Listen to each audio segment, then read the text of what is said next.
ఆంధ్రప్రదేశ్లో కూటమి ప్రభుత్వం ఏర్పడిన తర్వాత జాతీయ ఉపాధి హామీ పథకంలో ఈ శ్మశానాల అభివృద్ధి కూడా చేర్చారు.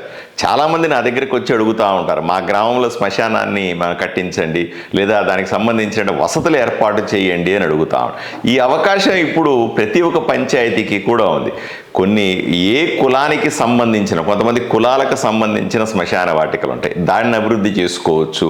లేదా కొన్ని మతాలకు హిందువులు కానీ, క్రిస్టియన్లు కానీ, ముస్లిమ్స్ కానీ వాళ్ళకి సంబంధించినటువంటి శ్మశానాలను కూడా అభివృద్ధి చేసుకునే అవకాశం ఉంది. కొన్ని చోట్ల శ్మశానాల స్థలం కబ్జా చేస్తూ ఉంటారు.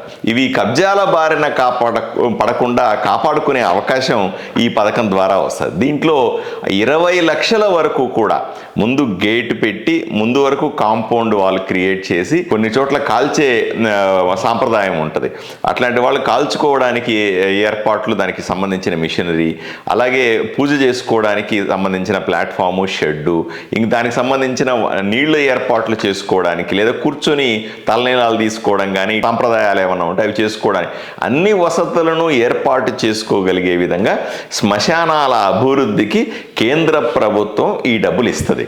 దీన్ని ప్రతి ఒక్కరూ ఉపయోగించుకోవాలని, ఎందుకంటే శ్మశానాలు పెద్ద సమస్య, గ్రామాల్లో కానీ మండలాల్లో కానీ ఇది పెద్ద సమస్య. ఈ సమస్యని మనం మెటీరియల్ అంటే కట్టుకోవడానికి ఎవరైనా మీ అసోసియేషన్ ముందుకు వచ్చినా, లేదా మీరే కాంట్రాక్టర్ని ఏర్పాటు చేసుకొని ఈ ఏర్పాట్లు చేసుకోగలిగితే ప్రభుత్వం వాళ్ళకి నేరుగా బిల్లు చెల్లింపు చేస్తుంది. దానికి సంబంధించిన లేబర్ని ఎప్పటికప్పుడు మస్టర్ల ద్వారా ప్రభుత్వం వాళ్ళకు కూలీలు కూడా ఏర్పాటు చేస్తుంది.